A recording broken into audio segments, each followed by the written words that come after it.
Hello everyone, কেমন আছো সবাই? আবারও আমি চলে এসেছি নতুন একটা রেসিপি তোমাদের সাথে শেয়ার করতে। আজকে আমি বানাবো চিকেন ভুনা মশলা। তো দেখো কিভাবে বানাচ্ছি। প্রথমে চিকেনটাকে ম্যারিনেশন করব।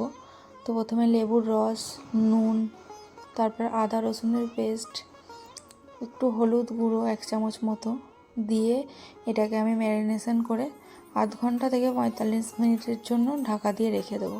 তারপর আমি একটা মশলা বানিয়ে নেব। দেখো মশলাতে আছে তোমার জিরে, গোলমরিচ, ধনে, শুকনো লঙ্কা, তেজপাতা, গোটা গরম মশলা আর মেথি পাতা। এগুলো আমি একটু শুকনো খোলায় নেড়ে নেব, দিয়ে এটা আমি একটা মশলা বানিয়ে নেব। মশলাটা বানিয়ে আমি রেখে দেব। তারপর আমি এখানে পেঁয়াজ কুচি, আদা, রসুন, কাঁচা লঙ্কা, টমেটো। প্রথমে আমি কড়াইয়ে তেল দিয়ে রসুনটাকে ভেজে নেব।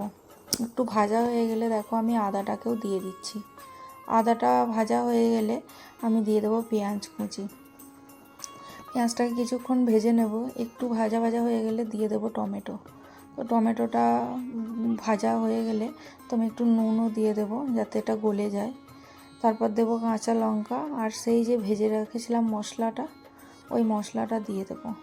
তো এই রান্নাটা একটুও জল লাগে না, তো তোমরা জল দিও না কষানোর সময়। তারপর আমি দিয়ে দেবো দই।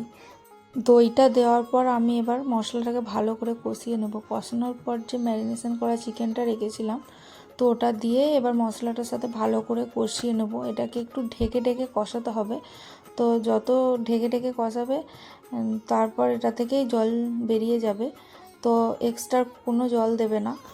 এটা দেখো আমি ঢাকা দিয়ে দিয়েছি। এটা থেকে কিছুক্ষণ পর দেখো ঢাকাটা খোলার পর দেখছি জল বেরিয়ে গেছে। তো একটু তেল দিও বেশি, যেহেতু আমার স্কিন সমেত চিকেন ছিল, তাই আমি তেলটা একটু কম দিয়েছিলাম। তারপর দেখো কষানো হয়ে গেছে মোটামুটি। তারপর আমি দিয়ে দিলাম ধনে পাতা।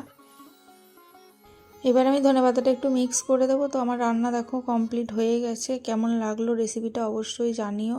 ভালো লাগলে লাইক, কমেন্ট, শেয়ার করো। আজ এই পর্যন্তই। দেখা হবে কোনো এক নেক্সট ব্লগে। ভালো থেকো, সুস্থ থেকো।